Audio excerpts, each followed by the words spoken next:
안녕하세요. 세상을 보는 눈입니다. 오늘 전 여러분들께 심각한 이야기 하나 하려고 하는데요. 부동산 금융 관련된 폭탄 돌리기가 시작된 것 같습니다. 부동산 금융 시장 폭탄이 째깍째깍 돌아가고 있는 게 아닌가 생각되고 있습니다. 예, 이거 관련돼서 제가 드릴 말씀은 너나 살아 MBS입니다. 먼저 시작하도록 하겠습니다. 최근에 뉴스가 하나 나왔습니다. MBS 임무 매입을 의무화하겠다. 그리고 보유 기간도 연장하도록 하겠다 하는 게 주요 골자죠. 이게 이번은 처음은 아닙니다. 예전에 있었던 어떤 제도인데요. 이게 지금 상황이 좀 다릅니다. 예. 지금 뉴스를 보시면 은행들이 매우 반발이 심하죠. 관련 뉴스 한번 검색해 보시면 알 겁니다. MBS 이무 매입이라고 검색해 보시면은 은행들의 반발이 매우 크죠. 뭐 팔 비튼다는 둥, 뭐 어쩐다는 둥 말이 많습니다. 여기 보시면은 MBS 매입 및 보유하게 될 경우 유동성 리스크가 커질 뿐만 아니라 수익 구조가 나빠지겠죠. 지금 은행이 이래서 반발을 하고 있습니다. 그런데 대체 이 MBS가 뭐길래 이렇게 은행들이 반발하고 있는 걸까요? 예, MBS. 여기 써져 있죠? 모기지 저당 증권입니다. 부동산 담보 대출을 하면요. 그 담보 대출을 한 채권을 증권화시켜서 판매하는 것이 MBS입니다. 혹시 이거 잠깐 들어보신 기억도 있을 수가 있어요. 왜냐고요? 2008년 서브프라임 모기지론 글로벌 금융위기의 원인입니다. 이놈이 대장이었죠. 예, MBS를 바탕으로 나온 파생 상품들, CDO, CDS와 같은 파생 상품들이 복잡하게 엮여 있으면서 한 방에 빵 터진 게 2008년입니다. 시장이 좋을 때는 괜찮아요. 즉 상승기일 때는 괜찮습니다. 그런데 문제는 시장이 무너질 때 주택 가격이 정체되고 주택 가격이 하락하고 거기다가 담보대출을 못 갚고 있으면서 담보의 가치가 현격하게 하락할 때는 상황이 심각하게 굴러갈 수가 있습니다. 대체 이놈의 MBS가 뭘까요? 간단하게 설명드리겠습니다. 자, 제가 집을 사요. 근데 제가 돈이 없어요. 그럼 어떻게 할까요? 대출을 얻죠? 어디서 얻죠? 은행에서 얻습니다. 은행에서 담보대출을 얻어요. 그런데 이 은행은 담보대출을 하는 돈을 어디서 구할까요? 예, 미국 같은 경우에는 페니맥, 프레디맥과 같은 모기지 회사에서 자금을 융통합니다. 근데 이 페니맥, 프레디맥은 이 돈을 또 어디서 구하느냐? 예, 여러 투자자들로부터 투자를 받는 거죠. 지금 보시는 이 빨간 선을 통해서 투자금이 이동을 하면서 최종 단계에서는 대출로 바뀌게 됩니다. 그리고 이 파란 선을 통해서 제가 원리금을 갚아 나가면은 은행을 통과하고 모기지 회사를 통해서 투자자들한테 돌아가는 것입니다. 미국 같은 경우에는 이게 사설 회사였죠. 근데 이번 한국의 경우에는요. 한국주택금융공사에서 하게 됩니다. 이게 제가 봤을 때는 또 다른 하나의 폭탄이 될 것 같아요. 지금 일단 이 구조를 보시면은요. 은행은 어때요? 은행은 중개만 하죠. 때문에 만일에 이 모기지론이 부실화됐을 경우에 은행은 큰 리스크는 없습니다. 예, 이거에 대해서 파생을 만든다든가 직접 투자만 하지 않는다면 사실 은행은 그렇게 큰 책임을 질 필요가 없는 구조예요. 그런데 문제는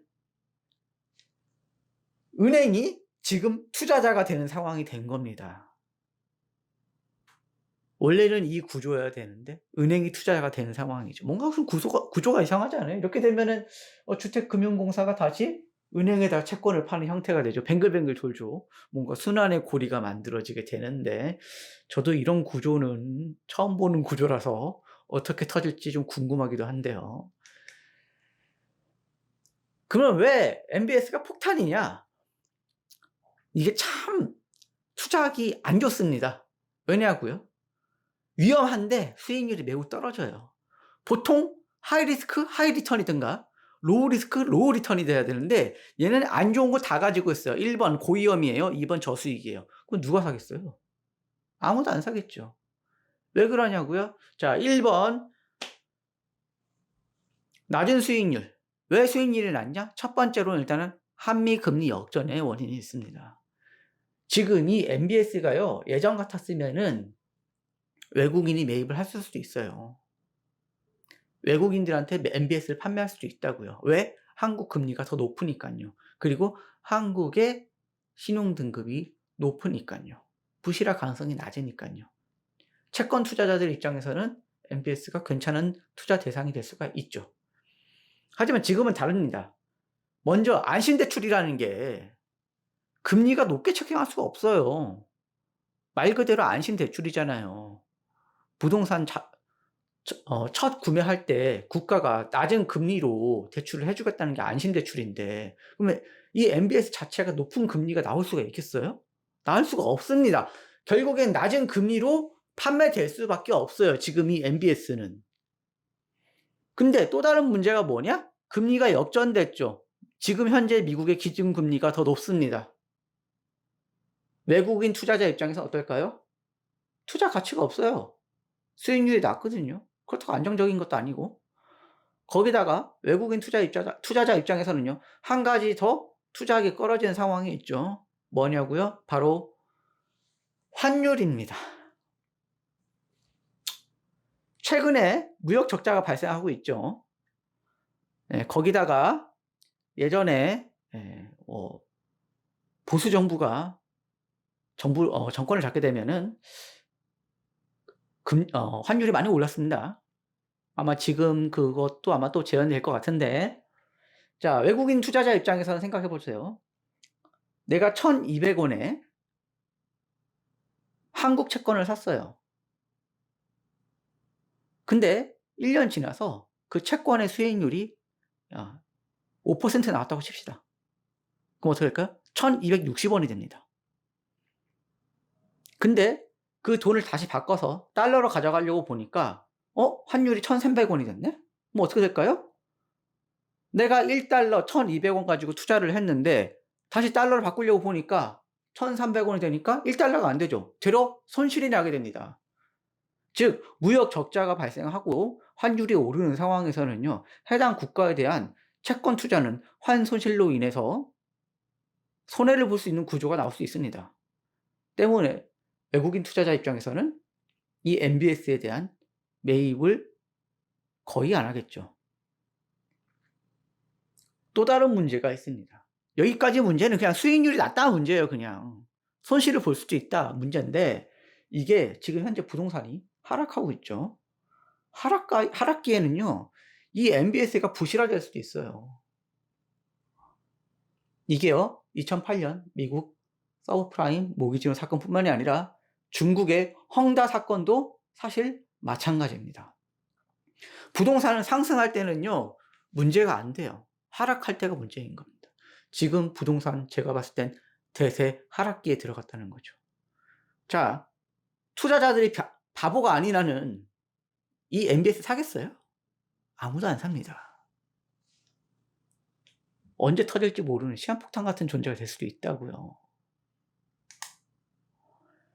자, 폭탄 터지면 어떻게 될까요? 이 폭탄 터진 적이 있습니다. 14년 전 미국에서요. 어떻게 됐죠? 그 유명한 사건, 지금 사진을 보시는 거, 리만 브라더스 부도 났죠. 세계에서 손가락으로 꼽히던 투자은행이었습니다. 한 방에 훅 갔습니다. 한국에서 이런 꼴 안 나라는 보장이 있을까요? 물론 한국은요, 이 MBS의 구조가 미국만큼 복잡하지는 않습니다. 미국은요, MBS에 뭐 CDS에 막 파생이 물려 있어가지고 엄청 복잡했어요. 또 그리고 이 복잡한 것뿐만이 아니라 이 규모도 어마어마했습니다. 하지만 한국은 그렇지는 않아요. 그래서 파생 상품에 의한 부실 확산 가능성은 매우 적습니다. 그 부분을 안도할 수 있어요. 근데 만일에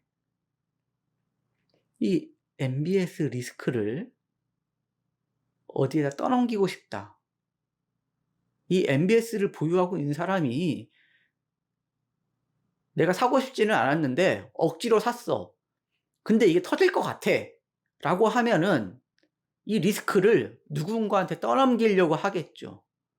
근데 MBS를 팔지는 못하니까 다른 형태로 해서 폭탄 돌리기를 시도할 것 같습니다. 아마 요상한 금융상품 하나 나올 수 있겠죠.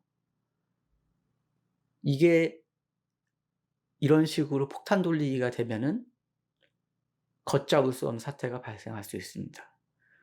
물론 이거를 주택금융공사가 전부 다 온팡 뒤집어 쓴다라고 하면은 뭐 금융권 부실까지는 일어나지는 않겠습니다만 국가 신용도에 어마어마한 문제가 발생할 겁니다.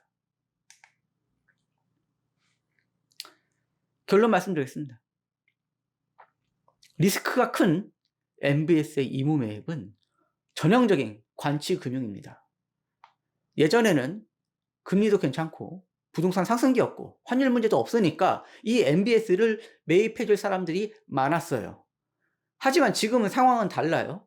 지금 환율 상승하고 있고요. 금리 역전했고요. 부동산 하락기예요.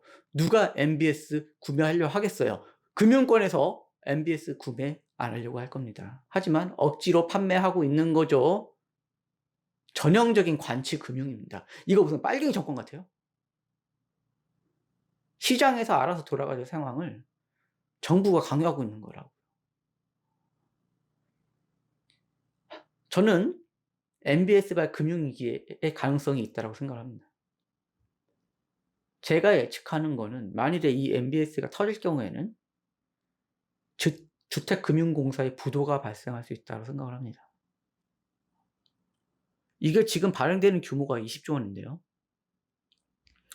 저는 궁금한 게 뭐 한정 같은 경우에야 인프라스트럭처가 워낙에 많으니까 자기 자산이 많잖아요. 한정 같은 경우에는 가지고 있는 원자력 발전소가 몇 개예요. 걔네들은 조 단위가 있어도 자산 가치가 있기 때문에 어느 정도 버팅길 수 있다고요. 근데 한국주택금융공사의 자산이 얼마인지 모르겠습니다만 이거 터지면은 감당 가능할까요? 자, 터졌다고 칩시다. 그럼 누가 막아요? 은행이 막아요? 국가가 막아야 됩니다. 왜요? 공사잖아요. 공사. 국가가 책임져야 됩니다. 어떻게 될까요? 한국 국가의 신용 등급이 좋을 리가 없죠.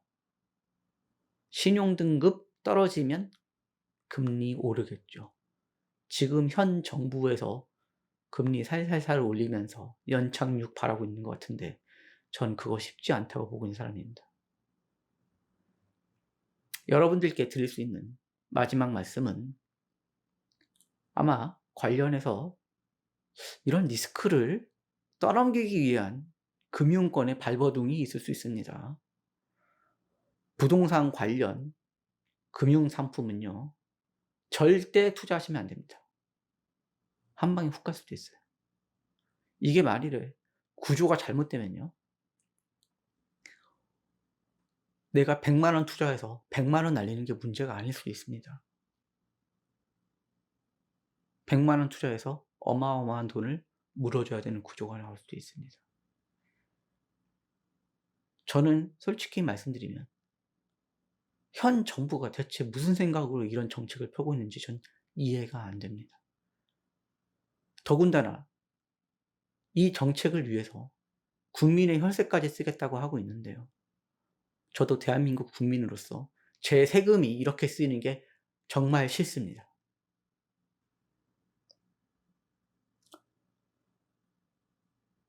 여러분의 성공 투자 기원하면서요, 말씀드릴 거 절대 부동산 관련 금융상품 투자하지 마시라는 겁니다.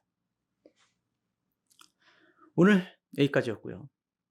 여러분의 성공적인 투자 기원하도록 하겠습니다. 다음에 뵙도록 하겠습니다. 안녕히 계십시오.